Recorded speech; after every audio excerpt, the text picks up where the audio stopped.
For starters, I have to say I cannot and will not give my name. When I began working at the site I'm currently at, I was forced to sign an NDA. It was very detailed and clearly laid out the punishments for talking about the site. They will erase me from existence, but the world needs to know these places and things do exist. A little backstory. I didn't always work as a CEO at a secret government black site. I used to be just a normal officer, like thousands all over the country.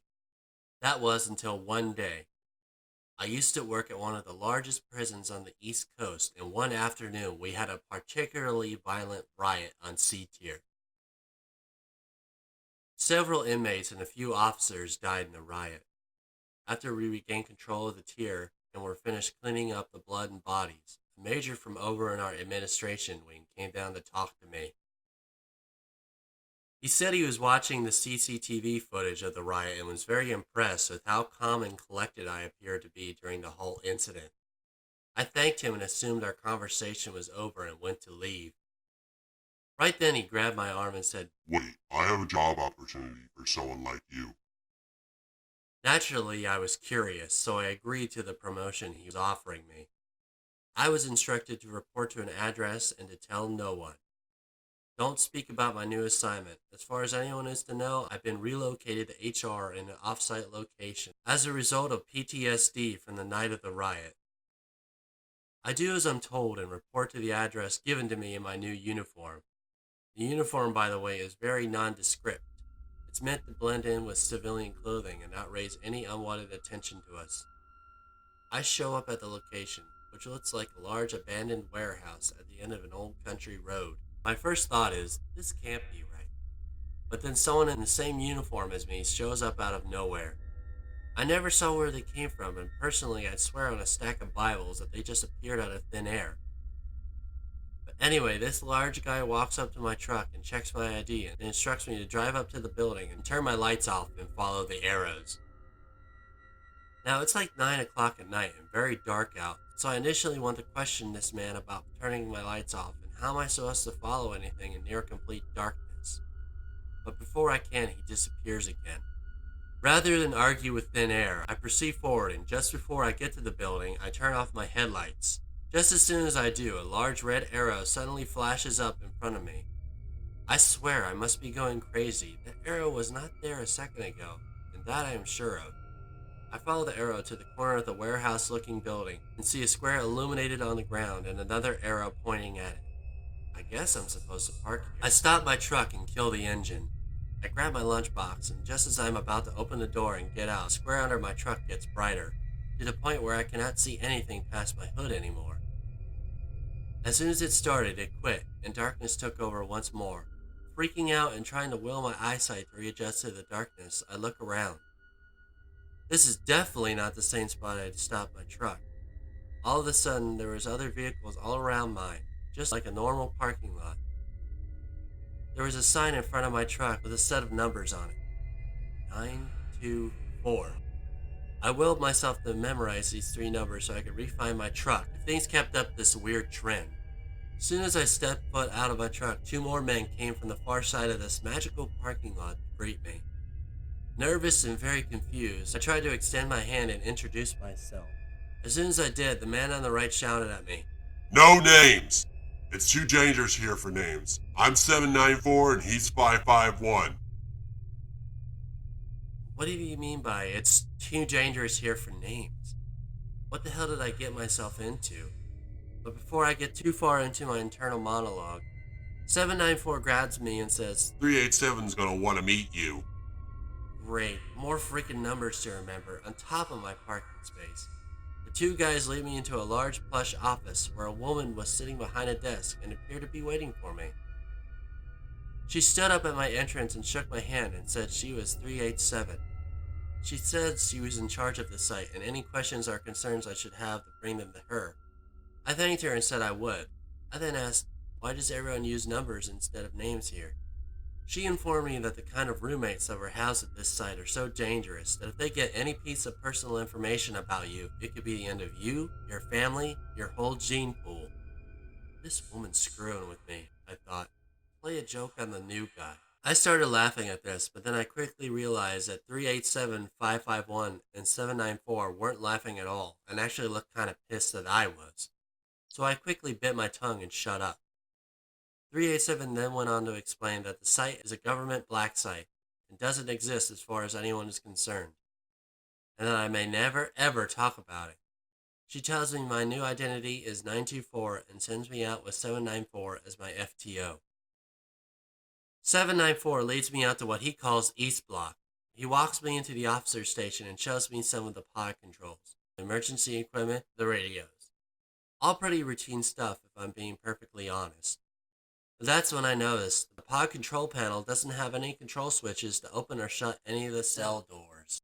I asked 794 about that and he informs me, That's because we don't open the cells, ever. we don't open the cells ever? What a weird prison. How do you send them down for sick call? How do they get visits? How do they make phone calls? Remember now, I just came from a normal prison. I'm a noob to the mess I just landed in. 794 explains that our inmates don't get any of these things, and it's best that way. So belaying my constant questions about what the hell is going on here, he decides to take me out on the tier for count. Count is something I understand. I can do count. But being the rookie, 794 goes with me and shadows my every step. He gives me a clipboard with a roster of names and cell locations, and off I go up the tier. The very first cell I approach, I'm reminded, don't open the cell. I check my roster and see cell 111B houses an inmate named Joe. No last name, just Joe. I look in the cell, but I see a woman, and she's crying and begging 794 for help and to let her out. I look to him for answers, but all he does is reach out with a high-voltage taser and zap the woman. Before I can voice my anger with his uncalled-for response, I hear bones cracking. I turn back to Joe's cell, and the woman who was there looks like her skin is melting away, and she's growing by about 2 feet. Until it all stops, and before my eyes stands my father staring at me. Sensing my confusion, and I'm guessing assuming I was going to do or say something incredibly dangerous and stupid, 794 dragged me away and back to the officer's station. When I finally regained myself, he explained to me that Joe is a shape-shifting telepath from an alternate dimension, and his only reason for existing is to get close to humans and manipulate their feelings and suck out their life force to sustain his own. 794 then tells me that Joe is nothing compared to what else they house here. Of that piece of information I soon learn is a grave understatement. Apparently, this site's whole existence and purpose is to capture and contain creatures and beings deemed too dangerous by the organization that coexists with humans.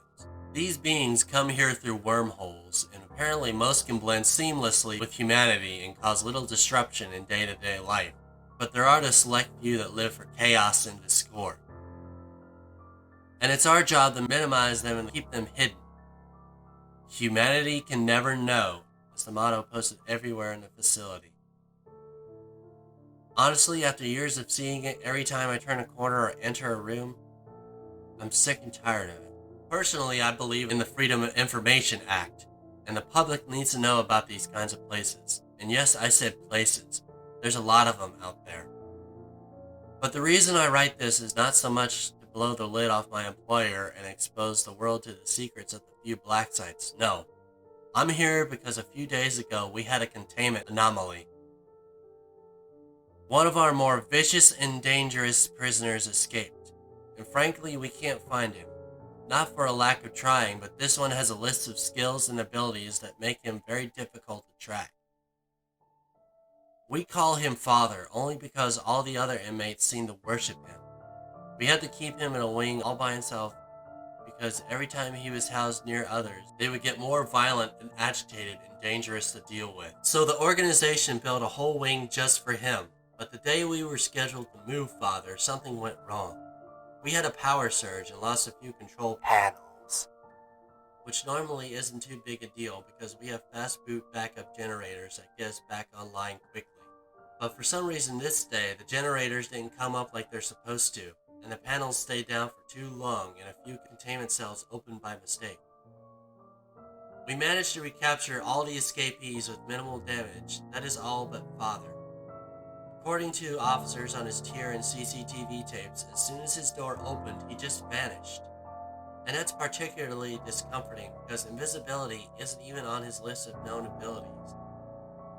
And we keep very detailed lists of all of our inmates' powers and abilities. So I'm here trying to warn the world, give you the heads up your government should. Here is everything we know about Father. He normally stands about 6 feet tall, but can make himself taller or shorter based on his intentions at that moment, but never more than a few inches. His hair color varies with each person who sees him, so stay in pairs with people you know and trust. Ask of everyone what hair color they see. If it's not the same color you see, run.